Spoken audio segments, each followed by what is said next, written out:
Hello. हम लोग देख रहे हैं जीएस क्विज जो इम्पोर्टेंट होगी आपके सुपर टेट एग्जाम और लेखपाल के एग्जाम। जो 2022 में आपका सुपर टेट एग्जाम और लेखपाल का एग्जाम होने वाला है उसके लिए जीएस की कुछ रखी हुई है जो आने वाले एग्जाम के लिए बहुत महत्वपूर्ण क्वेश्चन होंगे इसमें। तो ये जीएस क्विज की सीरीज है आपकी, ये 6वीं सीरीज है। 5 सीरीज हम कर चुके हैं जिसे आप प्लेलिस्ट के माध्यम से जाकर दे सकते हैं। तो आते हैं पहले क्वेश्चन पर। पहला क्वेश्चन कहता है उत्तराखंड राज्य जो है आपका किन देशों से उसकी सीमा जुड़ी हुई है? नेपाल, पाकिस्तान, तिब्बत और पाकिस्तान, तिब्बत और चीन, या फिर तिब्बत और नेपाल। हम जानते हैं जो हमारा उत्तराखंड देश है, उत्तराखंड राज्य सॉरी उत्तराखंड राज्य जो हमारा यहाँ पर स्थित है, ठीक है। तो जो उत्तराखंड राज्य स्थित है तो नेपाल से सीमा टच होती है, लेकिन पाकिस्तान हमारा क्या है, पश्चिम में पड़ता है। पाकिस्तान यहाँ पर पड़ता है, तो पाकिस्तान ऑप्शन गलत हो जाएगा। इसी प्रकार बी ऑप्शन पाकिस्तान भी है, गलत हो जाएगा। सी ऑप्शन में क्या आते हैं, तिब्बत और चीन आता है। हम जानते हैं जो तिब्बत हिस्सा है वो चीन का ही अंग है, तो सीधी सी बात है ये ऑप्शन भी गलत हो जाएगा। तिब्बत और नेपाल, हम जानते हैं यहाँ पर तिब्बत स्थित है और यहाँ पर नेपाल स्थित है, तो इसका मतलब डी ऑप्शन इसका करेक्ट है, ठीक है। अगला क्वेश्चन कहता है निम्न में से किसने भारत पर सबसे पहले आक्रमण किया? अफगानी, तुर्की, अरबी या फिर मुगल। इन चारों में से किसने सबसे पहले आक्रमण किया? तो सबसे पहले भारत पर आक्रमण करने वाले कौन से? तुर्क थे, जिसका अल्पतगीन का पुत्र जो था सुबक्तगीन, इसने भारत पर सबसे पहले आक्रमण किया था। ये प्रथम तुर्की था। अगला क्वेश्चन कहता है पृथ्वी को 2 बराबर भागों में बांटने वाली काल्पनिक रेखा का क्या नाम है? अक्षांश, भूमध्य रेखा या फिर देशांतर या फिर इनमें से कोई नहीं। देखिए ये हमारी अगर पृथ्वी है, पृथ्वी को 2 पार्टों में डिवाइड कौन सी रेखा करती है? सीधी सी बात है भूमध्य रेखा करती है, ठीक है, जिसे हम इक्वेटर बोलते हैं। तो अक्षांश रेखा गलत होगा, भूमध्य रेखा इसका आंसर सही होगा, ठीक है। अगला क्वेश्चन कहता है दार्जिलिंग किस राज्य में स्थित है? असम में, पश्चिम बंगाल में, सिक्किम में या फिर उत्तर प्रदेश में। दार्जिलिंग फेमस है अपनी चाय के लिए, चाय उत्पादन के लिए फेमस है, और ये कहाँ पर पड़ता है? पश्चिम बंगाल में पड़ता है। देखिए जो दार्जिलिंग चाय है इसको सबसे पहले भारत में जीआई टैग दिया गया था, ठीक है, इसलिए ये फेमस भी है चाय के लिए, और पश्चिम बंगाल में पड़ता है। अगला क्वेश्चन कहता है एक छोटी रंगीन चिड़िया जो पीछे की ओर उड़ सकती है, क्या नाम है उसका? तोता, कौवा या फिर हमिंग बर्ड या फिर इनमें से कोई नहीं। तो छोटी जो रंगीन चिड़िया है वो है हमिंग बर्ड चिड़िया है, जो कि आगे की ओर और पीछे की ओर दोनों तरफ उड़ सकती है, और ये ब्राज़ील के जंगल में पाई जाती है, ठीक है। पता है ब्राज़ील एक बहुत डेंस है वहाँ के जंगल, जिसे हम विश्व का फेफड़ा भी बोलते हैं, और ये कहाँ पर पड़ता है? साउथ अमेरिका प्रायद्वीप में, महाद्वीप में पड़ता है। अगला क्वेश्चन कहता है भारत का सुप्रीम कोर्ट कहाँ पर स्थित है? शिलांग में, मुंबई में, नई दिल्ली में या फिर इनमें से कोई नहीं। तो भारत का सुप्रीम कोर्ट कहाँ पर स्थित है? नई दिल्ली में स्थित है, और ये 124 अनुच्छेद के तहत आता है, और सुप्रीम कोर्ट एक ही है भारत में, और इस पर क्या होते हैं 33 न्यायाधीश और एक मुख्य न्यायाधीश की नियुक्ति होती है, जिनकी नियुक्ति कौन करता है? राष्ट्रपति करता है, ठीक है। और उनका कार्यकाल क्या होता है? जो मुख्य न्यायाधीश होता है उनका कार्यकाल होता है 65 वर्ष तक, 5-65, और इनका क्या होता है 5-62 वर्ष तक इनका कार्यकाल होता है। अगला क्वेश्चन कहता है नागालैंड की राजधानी कहाँ पर स्थित है? कोहिमा, इम्फाल, दीमापुर, इनमें से कोई नहीं। तो नागालैंड की राजधानी क्या है? कोहिमा। इम्फाल किसकी? मणिपुर की राजधानी है इम्फाल। अगला क्वेश्चन कहता है भारत के पहले राष्ट्रपति कौन थे? डॉक्टर राजेंद्र प्रसाद, राजगोपालाचारी, राधाकृष्णन या फिर इनमें से कोई नहीं। तो भारत के पहले जो राष्ट्रपति थे वो थे राजेंद्र प्रसाद। इनका कार्यकाल कब से कब तक था? इनका कार्यकाल था 1950 से 62 तक, और ये पहले ऐसे व्यक्ति थे जिन्होंने राष्ट्रपति पद को 2 बार संभाला। अभी तक कोई भी ऐसा प्राणी नहीं हुआ है जो राष्ट्रपति पद को भारत में 2 बार संभाल पाया हो, ठीक है। अगला क्वेश्चन कहता है कंप्यूटर के जनक कौन है या कौन थे? तो John Allen, Charles Babbage, Microsoft या फिर इनमें से कोई नहीं। तो जो कंप्यूटर जनक माने जाते हैं वो माना जाता है चार्ल्स बेबेज को। इन्होंने 2 इंजन बनाए थे, एक एनालिटिकल इंजन और एक डिफरेंट इंजन। इसी से सीपीयू जो अब मॉडर्न हम देखते हैं वो बन गया है सीपीयू, यानी सेंट्रल प्रोसेसिंग यूनिट। अगला क्वेश्चन कहता है स्वाधीनता की पहली लड़ाई कब लड़ी गई थी? 1857 में। ये 4 ऑप्शन दिए गए हैं आपको, तो 1857 इसका आंसर सही होगा। देखिए स्वाधीनता की जो लड़ाई थी पहले 1857 में इसलिए लड़ी गई थी क्योंकि सभी व्यक्ति अपने वर्ग के लिए अपना लाभ पाना चाहते थे, इसीलिए प्रत्येक वर्ग ने प्रत्येक वर्ग ने 1857 में अपना युद्ध लड़ा, ठीक है, तो उसे ही प्रथम स्वाधीनता की लड़ाई मानी जाती है। अगला क्वेश्चन कहता है भारत का पहला सैटेलाइट उपग्रह कौन था? ऑप्शन दिए गए आर्यभट्ट, चंद्रगुप्त, चंद्रयान, स्पुतनिक या फिर इनमें से कोई नहीं। तो आर्यभट्ट जो था भारत का पहला उपग्रह था जिसे 1975 में लॉन्च किया गया था रूस की सहायता से, ठीक है। अगला क्वेश्चन कहता है भारतीय सशस्त्र सेनाओं के प्रमुख का दर्जा किसे हासिल है? प्रधानमंत्री को, राष्ट्रपति को, थल सेना अध्यक्ष को या फिर इनमें से कोई नहीं। देखिए भारतीय जो सशस्त्र सेना है, कौन कौन सेना है आपकी? 3 सेना है, वायु सेना है, थल सेना है और जल सेना है। 3 सेना है। अब तीनों सेनाओं को, जो तीनों सेनाओं में एक एक प्रमुख होता है और इन सब का प्रमुख एक पद नया बनाया गया है CDS। और इन अगर CDS ऑप्शन में ना हो तो फिर आपका क्या सही होगा? राष्ट्रपति सही होगा। तो यहाँ पर क्या सही है? राष्ट्रपति सही, यानी बी आंसर सही है। अगला क्वेश्चन कहता है किस जानवर को रेगिस्तान का जहाज कहा जाता है? बिल्कुल सिंपल सा आंसर है ऊंट को, क्योंकि ऊंट के जो पैर होते हैं रेगिस्तान की क्या होती है? बालू होती है। ऊंट के पैर गद्देदार होते हैं, यानी उसका क्षेत्रफल जो नीचे का होता है वो चौड़ा होता है, जिसके कारण उसके पैर क्या होते हैं? उस बालू में धंसते नहीं, इसी कारण वो आराम से चल पाता है, इसी कारण उसे रेगिस्तान का जहाज माना जाता है। अगला क्वेश्चन कहता है एलोरा में गुफा एवं शिलापूर्ण मंदिरा जो मंदिर है किसका प्रतिनिधित्व करते हैं? तो अजंता और एलोरा ये भारत की प्रमुख गुफा हैं, अजंता और आपकी है एलोरा। ये जो गुफा है भारत में है, कहाँ पर है? महाराष्ट्र में है दोनों। ये पूछ लेता है कहाँ पर है, तो महाराष्ट्र में। अजंता में आपकी 29 यानी 29 गुफा है और एलोरा में 34 यानी 34, कहीं कहीं आपको 32 लिखा हुआ मिलेगा। तो ये गुफाओं की संख्या है यहाँ पर। और जो जो दोनों गुफाएं हैं वो किसका प्रतिनिधित्व करती हैं? हिंदू है, बौद्ध है और जैन, इनका प्रतिनिधित्व करती हैं, ठीक है। इसकी जो PDF है आपको टेलीग्राम चैनल प्रोवाइड कर दी जाती है, वहाँ से आप इसे प्राप्त कर सकते हैं। किसी भी क्वेश्चन में डाउट होने पर इस नंबर पर आप संपर्क कर सकते हैं, व्हाट्सएप नंबर है। अगला क्वेश्चन कहता है टका या रुपया, चांदी का जो सिक्का है वो किसने चलाया था? तो ये चलाया था शेरशाह सूरी ने, ठीक है। टका और रुपया ये चांदी का था। अगला क्वेश्चन कहता है बुद्ध कहाँ पैदा हुए थे? लुम्बिनी में, कुंडलग्राम में, पावापुरी में या फिर कुशीनगर में? तो बुद्ध का जन्म कहाँ पर हुआ था? लुम्बिनी, जो कहाँ पर पड़ता है? कपिल वस्तु में पड़ता है। इनका जन्म हुआ था 563 ईसा पूर्व में इनका जन्म हुआ था। और मृत्यु कहाँ हुई थी? कुशीनगर में इनकी मृत्यु हो गई थी। कुंडल वन में इनकी जो जैन धर्म के प्रवर्तक थे महावीर स्वामी का जन्म हुआ था। और पावापुरी में जैन धर्म के जो प्रवर्तक थे इनकी मृत्यु हो गई थी, ठीक है। अगला क्वेश्चन कहता है चंद्रगुप्त मौर्य के बाद मौर्य सिंहासन पर निम्न में से कौन बैठा? बिंबिसार, अशोक, चंद्रगुप्त, बिंदुसार या फिर विष्णुगुप्त? तो चंद्रगुप्त मौर्य की वंशावली में हम देखते हैं चंद्रगुप्त मौर्य के बाद आता है आपका बिंदुसार, बिंदुसार के बाद फिर आता है आपका अशोक। तो चंद्रगुप्त मौर्य के बाद कौन बैठेगा? बिंदुसार बैठेगा। और बिंदुसार का ही पुत्र कौन था? अशोक था, ठीक है।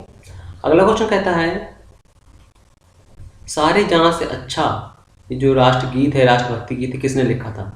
मोहम्मद इकबाल, बहादुर शाह जफर, अमीर खुसरो या फिर मिर्जा गालिब ने? इसकी रचना की थी मोहम्मद इकबाल ने, इसकी रचना की थी।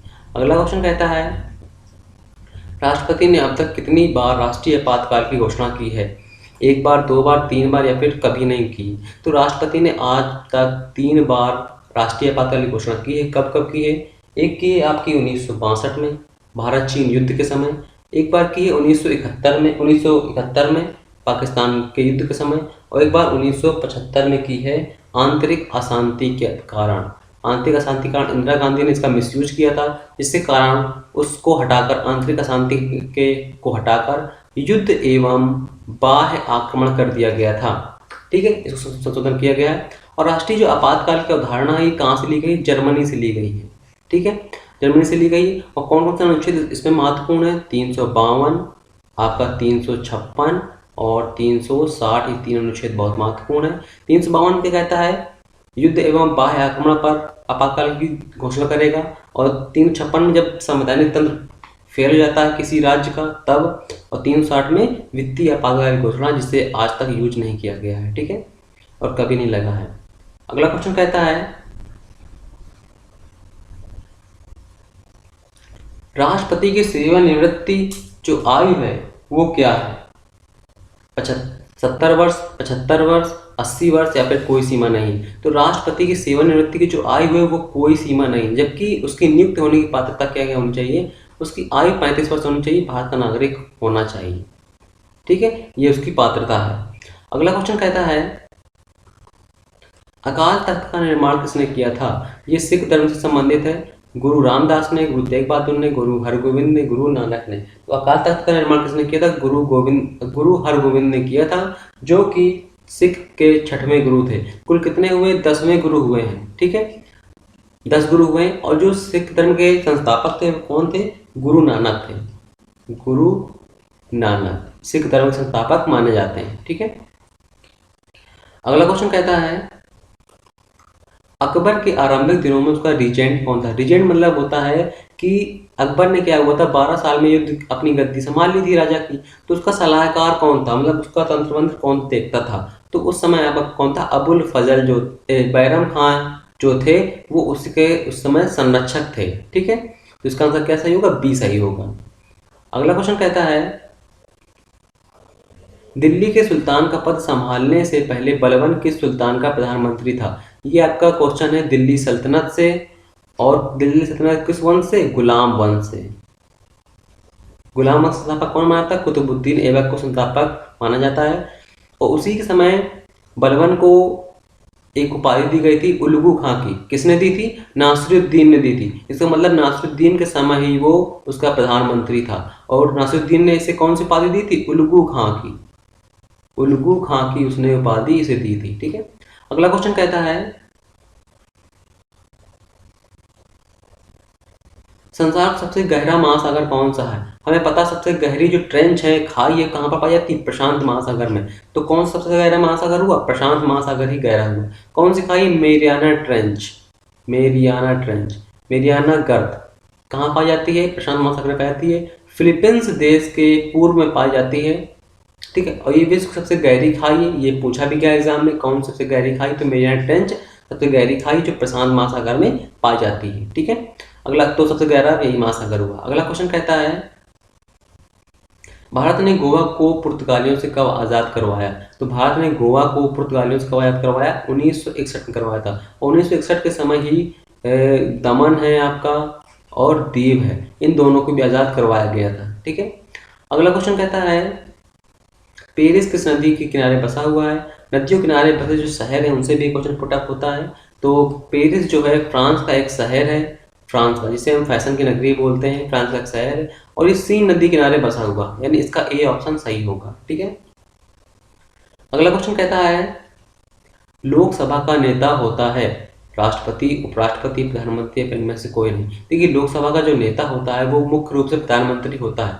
जरूरी नहीं कि प्रधानमंत्री लोकसभा का ही नेता हो, वो राज्यसभा का भी हो सकता है, सदस्य हो सकता है, लेकिन वो क्या होता है? लोकसभा का अधिकतर होता है, क्योंकि वहां से वो चुनाव जीत कर आता है, जिस कारण वो लोकसभा का नेता उसे माना जाता है। ठीक है, तो इसका आंसर सी आंसर सही होगा। अगला क्वेश्चन कहता है मनुष्य द्वारा अपनाया गया पहला धातु कौन था? सोना, तांबा, चांदी या फिर इनमें से कोई नहीं? तो मनुष्य सबसे पहले तांबा का यूज किया था। अगला क्वेश्चन कहता है निम्नलिखित में से भगवान बुद्ध की मृत्यु से संबंधित कौन सा है? तो कुशीनगर में भगवान बुद्ध की मृत्यु हुई थी। ठीक है, अगला क्वेश्चन कहता है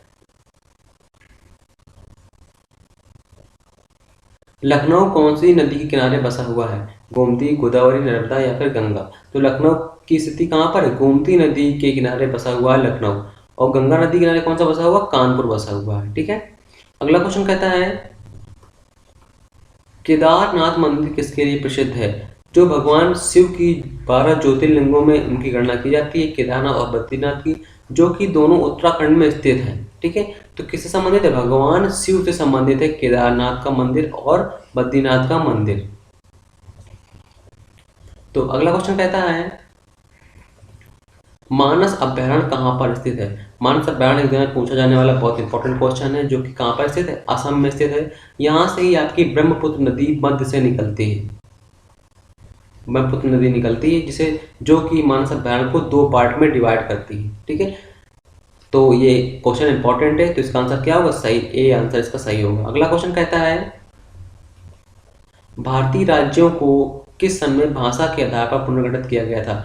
तो एस के धर की अध्यक्षता में 1947 में एक भाषाई पुनर्गठन आयोग स्थापित किया गया था। तो इसका आंसर क्या है? ए आंसर इसका सही होगा। अगला क्वेश्चन कहता है भारत में दिन और रात का बराबर होते हैं। देखिए, जब विश्व में दिन और रात बराबर होंगे तो सीधी सी बात है भारत में दिन रात बराबर होंगे। तो यहाँ पर हम देख रहे हैं कि ये हमारी पृथ्वी है। पृथ्वी पर अगर हम भूमध्य रेखा में देखें, जब भूमध्य रेखा में सूर्य की स्थिति होगी तो सीधी सी बात है हर जगह दिन और रात की संख्या जो है बराबर होगी। तो भूमध्य रेखा पर सूर्य किस दिन चमकता है? 21 मार्च, 23 सितंबर, ए या बी दोनों, या फिर 21 जून को। तो देखिए 21 मार्च और 23 सितंबर दोनों के दिन जो सूर्य है भूमध्य रेखा पर चमकता है। इसी कारण पूरे विश्व में दिन और रात बराबर होते हैं। उसी कारण भी भारत में भी दिन और रात बराबर होंगे। जब भारत में दिन और रात बराबर होंगे तो हर जगह मतलब प्रत्येक विश्व में दिन और रात बराबर होंगे। 21 जून को सूर्य क्या होता है? कर्क रेखा पर चमकता है, जिसके कारण भारत में दिन जो होता है बड़ा होता है। ठीक है, अगला क्वेश्चन कहता है भारत रत्न पुरस्कार पाने वाले प्रथम भारतीय कौन थे? महात्मा गांधी, इंदिरा गांधी, एस राधाकृष्णन या फिर जवाहरलाल नेहरू। तो ये भारत रत्न जो पुरस्कार था 1954 में दिया गया था। 3 व्यक्तियों को दिया गया था, टाटा राधाकृष्णन, सीवी रमन और दिया गया था राजगोपालाचारी को। ठीक है, तो इन्हें पहले दिया गया था, तो इसका आंसर क्या होगा? सी आंसर इसका सही होगा, राधाकृष्णन को। अगला क्वेश्चन कहता है भारत पहुंचने के लिए समुद्री मार्ग खोज किसने की थी? कैप्टन कुक ने, कोपरनिकस ने, केपलर ने या फिर वास्को डी गामा ने। देखिए, जब वास्को डी गामा ये अफ्रीका से होते हुए, यहाँ पर हम देख रहे हैं ये हमारा अफ्रीका है। ठीक है, वास्को डी गामा यहाँ यूरोप से आते आते अफ्रीका के तट के सहारे होते हुए यहाँ पर केप ऑफ कोमोरिन पड़ता है, यहाँ पर रुके, जिसके कारण उन्हें एक मुसलमान मिला जो भारत को जा रहा था। वो उसे भारत ले गया तट के सहारे और कहाँ पर? भारत में पहुंचा दिया, केरल के तट पर। यहाँ का जो केरल का राजा था जमेरिन, उसने उसका स्वागत किया और जो वास्को डी गामा था 1498 में भारत आया था और वहाँ पर उसका स्वागत हुआ। तो वास्को डी गामा ने किसकी खोज की? भारत आने के रास्ते की, जबकि रास्ता पहले से पता थी लेकिन फिर भी उसे माना जाता है। आते हैं नेक्स्ट क्वेश्चन पर। अगला क्वेश्चन कहता है साउथ अफ्रीका की मुद्रा क्या है? क्यात, रैंड, डॉलर या फिर में से कोई नहीं। तो साउथ अफ्रीका कहाँ? एक अफ्रीका का देश है, ये अफ्रीका महाद्वीप है, उसका यहाँ पर साउथ में पड़ता है, इसलिए इसे बोलते हैं साउथ अफ्रीका। इसकी मुद्रा क्या है? रैंड, यानी इसका बी ऑप्शन इसका सही होगा। अगला क्वेश्चन कहता है जवाहर सुरंग कौन से राज्य में स्थित है? जवाहर सुरंग कौन से राज्य में स्थित है? असम में, मणिपुर में या फिर जम्मू कश्मीर में। तो इसका आंसर क्या सही? जम्मू कश्मीर इसका आंसर सही है। जवाहर सुरंग जो है आपकी जम्मू कश्मीर में स्थित है। अगला क्वेश्चन कहता है सबसे अधिक ताप वाला ग्रह कौन सा है? बुध है, मंगल है, शनि या फिर बृहस्पति है। तो सबसे अधिक ताप वाला ग्रह कौन सा होगा? बुध होगा आपका। क्यों? क्योंकि हम जानते हैं सूर्य सबसे बड़ा है, जिसे हम प्राकृतिक स्रोत मानते हैं ऊर्जा का। उसके बाद आता है बुध, उसके बाद शुक्र, फिर पृथ्वी, फिर मंगल, फिर बृहस्पति बड़ा है, शनि, अरुण, वरुण, यम को हटा दिया गया है। तो जो बुध है आपका सूर्य के सबसे नजदीक है, इसलिए वो गर्म है। अगर बुध के बाद आपका ऑप्शन शुक्र भी होता, जिसे हम पृथ्वी की बहन बोलते हैं, अगर शुक्र भी होता तो यहाँ पर ऑप्शन आपका शुक्र सही होता, क्योंकि सर्वाधिक ताप किसका है? शुक्र का है। क्योंकि शुक्र में CO2 की मात्रा अधिक है, जिसके कारण सबसे अधिक ताप वाला है। ठीक है, तो यहाँ पर ऑप्शन नहीं दिया गया शुक्र, तो बुध ही सही होगा। अगर शुक्र ऑप्शन दिया जाता तो शुक्र सही होता। अगला क्वेश्चन कहता है महात्मा गांधी ने प्रसिद्ध दांडी यात्रा किस स्थान से शुरू की थी? महात्मा गांधी ने अपना कौन सा आंदोलन? सविनय अवज्ञा आंदोलन को प्रारंभ करने के लिए दांडी यात्रा की थी और दांडी यात्रा 12 मार्च 1930 को की गई थी, जो 6 अप्रैल 1930 को खत्म हुई थी। ये कहाँ शुरू हुई थी? अहमदाबाद से साबरमती, इनका जो आश्रम था वहां से शुरू की थी। ठीक है, अगला क्वेश्चन कहता है गोवा कब स्वतंत्र हुआ? ये क्वेश्चन रिपीट हो चुका है, इसका आंसर आपको पता होगा, कमेंट मदद से आप इसे बता सकते हैं। अगला क्वेश्चन कहता है स्वराज मेरा जन्मसिद्ध अधिकार है और मैं इसे लेकर रहूंगा, ये कथन किसका है? गोपाल कृष्ण गोखले, बाल गंगाधर तिलक, लाला लाजपत राय या फिर महात्मा गांधी का? तो ये कथन है बाल गंगाधर तिलक का, जिन्होंने कहा था स्वराज मेरा जन्मसिद्ध अधिकार है और मैं इसे लेकर रहूंगा। अगला क्वेश्चन कहता है भारत के दूसरे प्रधानमंत्री कौन बने? पंडित जवाहरलाल नेहरू, मोरारजी देसाई, लाल बहादुर शास्त्री या फिर वीपी सिंह? तो भारत के जो पहले प्रधानमंत्री बने थे वो कौन थे? जवाहरलाल नेहरू।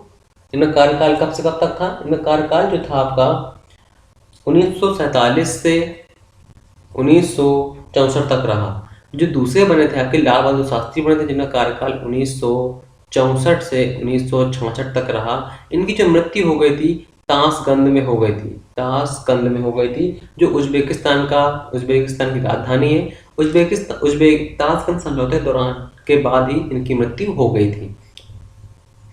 अगला क्वेश्चन कहता है इंडोनेशिया की राजधानी कौन सी है? कुआलालंपुर, सुमात्रा, जकार्ता या फिर बाली?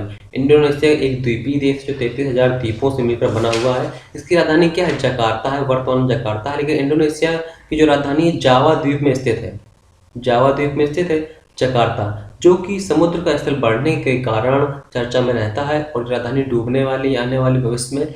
इसलिए इंडोनेशिया ने अपनी राजधानी को बोर्नियो द्वीप में, जो इससे बड़ा द्वीप है बोर्नियो, उस पर अपनी राजधानी प्राप्त करने का फैसला लिया है। और उसने जो नई राजधानी का नाम रखा, क्या रखा है? नुसंतारा। नुसंतारा इसकी नई राजधानी है। ठीक है। अगला क्वेश्चन कहता है देश की पहली महिला जो सुप्रीम कोर्ट की जज बनी थी तो कौन थी? मीरा साहिब फातिमा बीवी जो है सुप्रीम कोर्ट की पहली महिला जज बनी थी। अगर यहाँ पर हाई कोर्ट की चर्चा करें तो उसका आंसर क्या होगा? श्रीमती लीला सेठ इसका आंसर फिर सही होगा। ठीक है। तो सुप्रीम कोर्ट पूछा गया तो ए ऑप्शन इसका राइट होगा। ठीक है।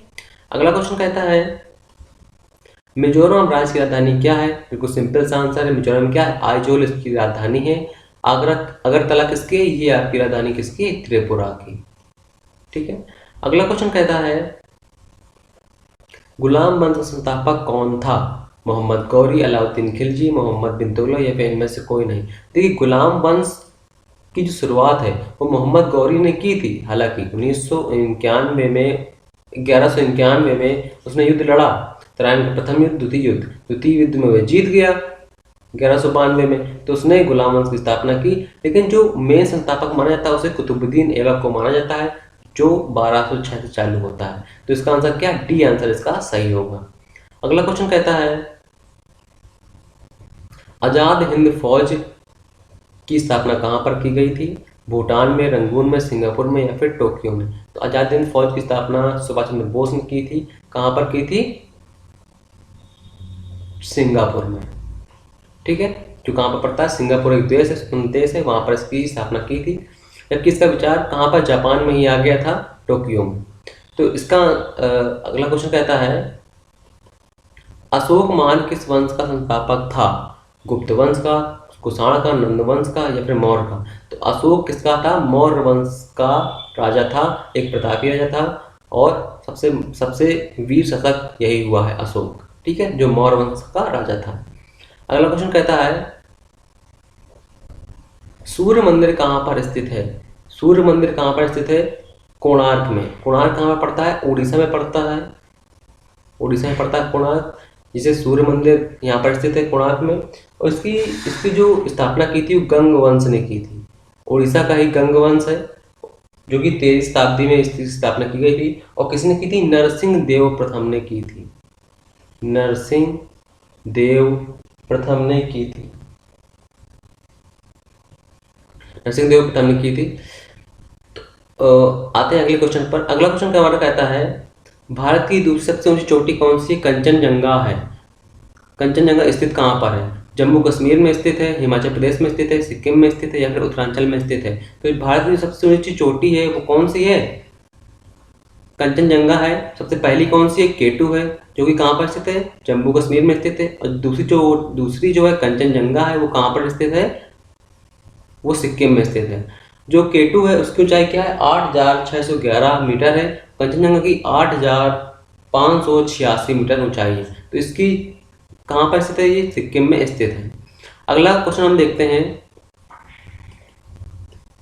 अमरकंटक जो कई नदियों का उद्गम स्थान है किस इस राज्य में स्थित है? अमरकंटक जो हम देखते हैं ये मध्य प्रदेश में स्थित है। और यहाँ से बहुत सारी नदियाँ निकलती हैं। अगर हम देखें तो नर्मदा है आपकी, ताप्ती है आपकी, माही है, माही नहीं निकलती है, काली सिंधी है, छिपरा है, चंबल है, बेतवा है,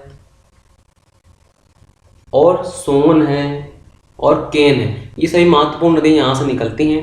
एक क्वेश्चन जो डाउटफुल है उसे हम देख लेते हैं।